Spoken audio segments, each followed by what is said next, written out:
Você era milionária, estrela da televisão brasileira. Estava na capa de revista, no horário nobre da Globo, em novela das 8, dando entrevista no vídeo show e autografando foto na porta do Projac. Ganhava R$30, R$40 mil por novela. Tinha contrato fixo, imóvel próprio em bairro nobre, era convidada para tudo o que é evento da alta sociedade artística. Viajava para fora, fazia compra com personal stylist e tinha segurança na porta da gravação. Mas aí, a fama passou. Os contratos sumiram. E quando você se deu conta, estava contando moeda para pagar o condomínio. Ou pior, pedindo ajuda pública nas redes sociais ou postando o número do seu Pix depois de um sarau de poesia. Esse vídeo é sobre elas, as milionárias da televisão brasileira que viveram no luxo, no auge da fama, e hoje perderam tudo. Gente que já morou em cobertura, no Itanhangá, e teve imóvel leiloado por dívida. Atriz que ganhava R$40 mil por mês e hoje vive da aposentadoria mínima. Veterana premiada que viu a conta zerar e precisou vender o último bem da família. E sim, tem até quem abriu perfil no OnlyFans para tentar pagar o aluguel. E no final, a mais pesada de todas.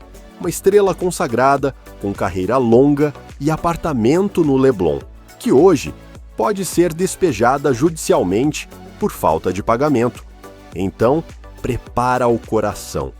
Porque o que você vai ver agora é a realidade nua e crua do que acontece quando até as maiores milionárias da TV são esquecidas por um sistema que não perdoa quem envelhece.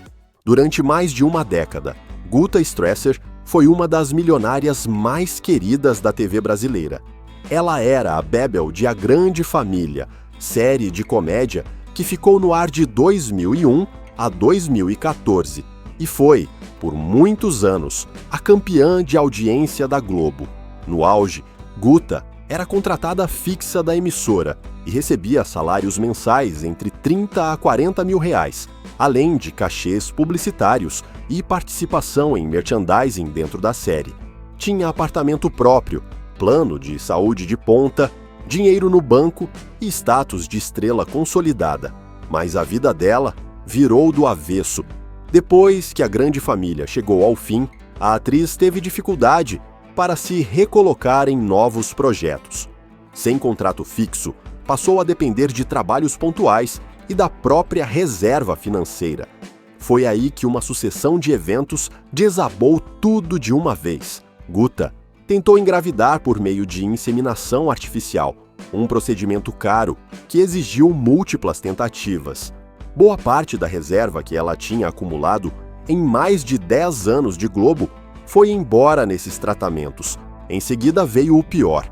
Ela foi diagnosticada com esclerose múltipla, uma doença autoimune, degenerativa, que ataca o sistema nervoso central e exige medicamentos contínuos, cuidados constantes e acompanhamento especializado.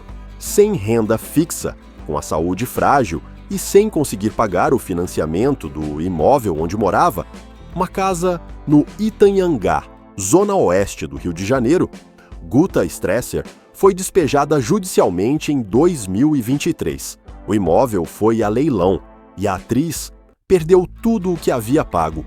Compraram a minha casa no leilão, corro o risco de sair daqui sem nada do que paguei. Desabafou na época.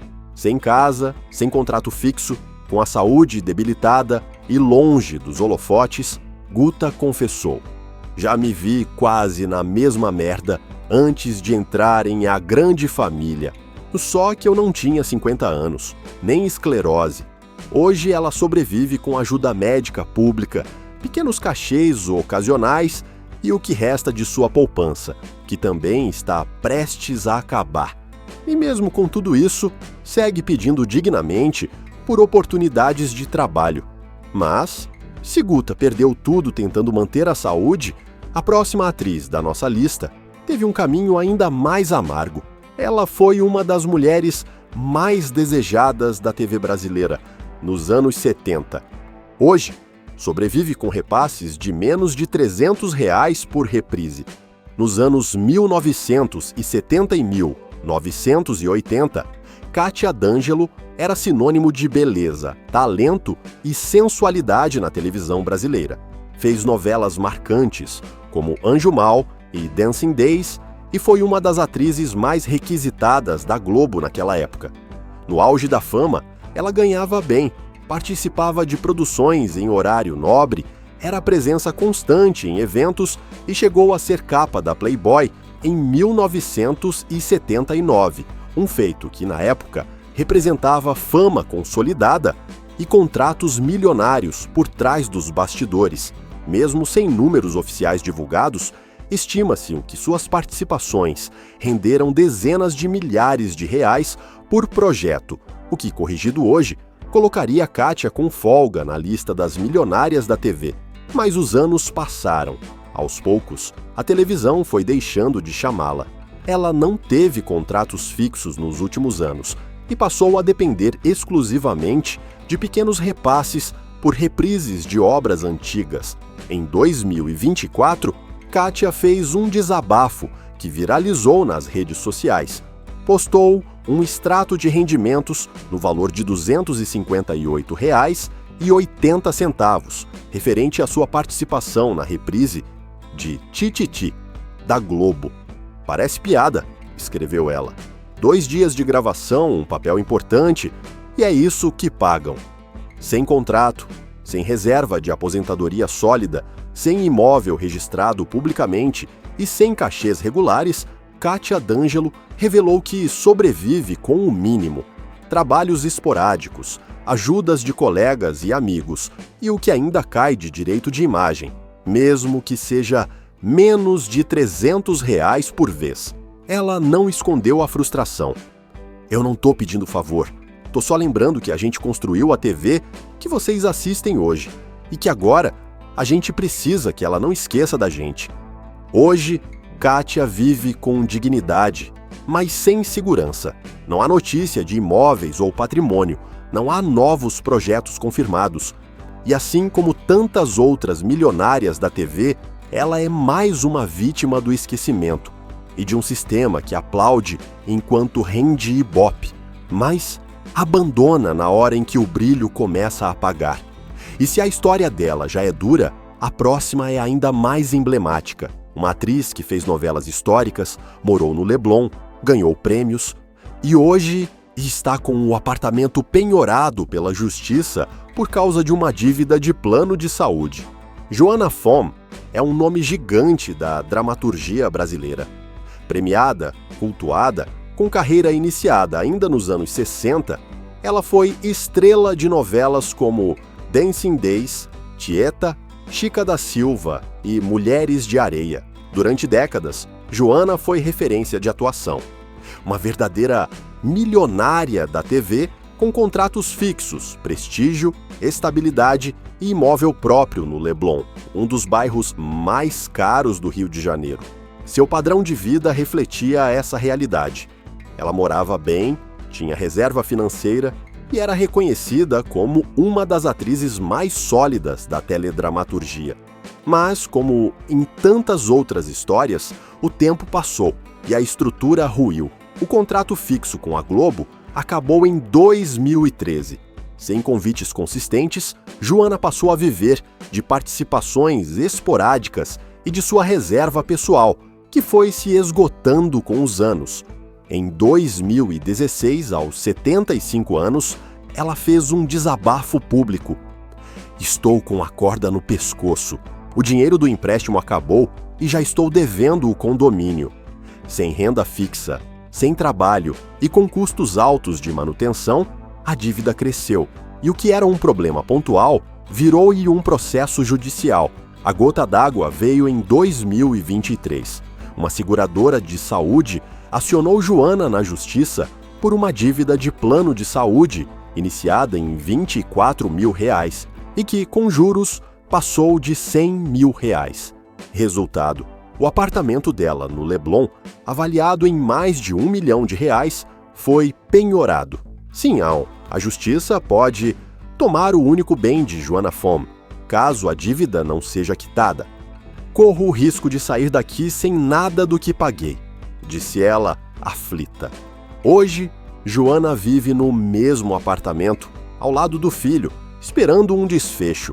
Ela continua pedindo trabalho publicamente, lamentando estar fora dos estúdios, mesmo com tanto talento e bagagem. A atriz, que já viveu no topo da televisão brasileira, hoje encara a possibilidade real de perder o teto. E se isso acontece com uma atriz premiada e consagrada, imagine com quem nunca teve nem contrato fixo. A próxima história é de uma veterana querida, que chegou a abrir um brechó para sobreviver e diz que cansou de ser chamada de pobre pela mídia. Neuza Borges é daquelas atrizes que dispensam apresentações. Com mais de 65 anos de carreira e papéis marcantes em dezenas de novelas, ela sempre foi presença forte, carismática e respeitada nas telas brasileiras. Nos anos 80 e 90, ela era nome fixo em grandes produções da Globo. Participou de novelas como Escrava Isaura, O Clone, América, Salve Jorge e Caminho das Índias. Naquela época, os cachês podiam passar de R$20 mil por projeto, fora os bônus por reprises, publicidade e eventos. Ela nunca teve uma vida de luxo extremo, mas, com frequência, integrava o time de atrizes mais bem pagas da casa. Seu nome, suas falas, suas personagens estavam sempre nos memes, nos bordões, na boca do povo. Mas, como tantas outras milionárias da TV brasileira, o cenário virou de cabeça para baixo. Com o passar do tempo, os convites foram rareando. E então, vieram os golpes mais duros. 2 AVCs em menos de 5 anos. Uma recuperação longa e dolorosa. E o abandono da mídia. Sem trabalhos fixos, Neuza passou a viver da aposentadoria e de uma pensão modesta, além de pequenos cachês esporádicos quando chamada para filmes ou séries. Ela chegou a abrir um brechó para complementar a renda. Vendeu peças pessoais, figurinos antigos de novelas, até utensílios domésticos. "Preciso sobreviver", dizia. Mas mesmo diante de todas essas dificuldades, Neuza sempre manteve a cabeça erguida. Em entrevista recente, soltou o desabafo: "Não aguento mais. Sou aposentada, tenho uma pensão, vivo num belíssimo apartamento em Salvador. Mas não sou rica, nem perto disso, e tô cansada de ler que virei pobre." Ela se mudou para Salvador buscando mais qualidade de vida e menos custo. Lá vive em um imóvel próprio, simples, mas confortável. E continua esperando convites, sempre ativa, sempre pronta, mesmo sem a mesma energia de antes. O caso de Neuza é diferente. Ela não perdeu uma mansão, nem foi despejada, mas viu o brilho do reconhecimento sumir com os anos. E hoje depende de uma estrutura mínima para seguir existindo com dignidade. E se ela ainda teve tempo de se ajustar, a próxima história mostra alguém que não teve a mesma chance. Uma atriz irreverente, corajosa, que vive como quer, mas admite, com todas as letras, o dinheiro acabou. Maria Gladys é um dos nomes mais irreverentes da televisão brasileira. Com seu jeito espontâneo, sua fala afiada e um talento natural, ela marcou época em novelas como Vale Tudo, Paraíso Tropical e Senhora do Destino. Durante os anos 80 e 90, Maria Gladys viveu o auge. Era presença garantida em grandes produções da Globo, circulava com os maiores nomes do meio artístico e tinha cachês que giravam entre R$20 e R$30 mil por novela, o suficiente para viver com tranquilidade por muitos anos. Além do salário fixo, ainda acumulava presenças em eventos, participações especiais e convites para cinema. Com isso, entrou para a lista das milionárias da TV brasileira, ainda que com um estilo de vida mais simples e despojado. Mas o tempo foi passando e Maria Gladys seguiu o mesmo caminho de tantos outros veteranos da televisão. Foi esquecida. Hoje, com 85 anos, ela vive sozinha e já declarou, sem rodeios, que está em crise financeira. Sem contrato fixo, sem aposentadoria robusta e com saúde debilitada, ela revelou em entrevista à CNN que o dinheiro é pouco, não dá para economizar, é para gastar. Sua vida nunca foi baseada em planejamento financeiro. Maria sempre viveu o presente, e isso, segundo ela, não mudou. Prefiro viver bem o agora. Economizar para quê?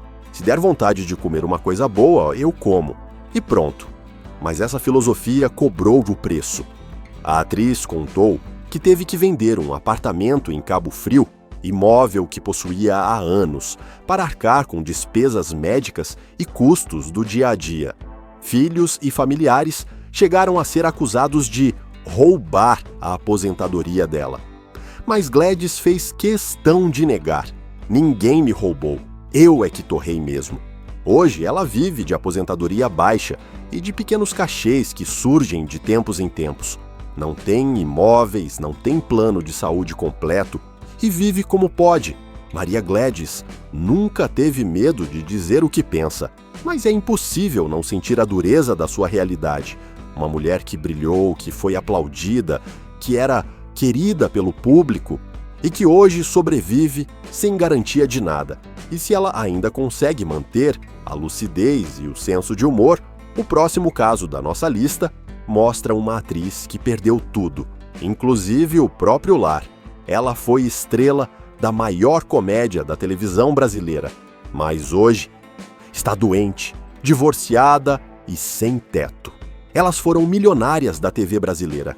Tinham nome, destaque, contratos generosos, ganharam cachês altos, compraram imóveis, frequentaram eventos de gala, foram capas de revista e aplauso de auditório. E hoje vivem de favor, de pensão, de doações por Pix ou simplesmente de coragem, tentando existir em silêncio, depois que os refletores se apagaram. Guta Strisser perdeu o apartamento no leilão. Maria Gladys vendeu tudo para continuar vivendo bem. Neuza Borges gritou por dignidade, mesmo cansada de pedir ajuda.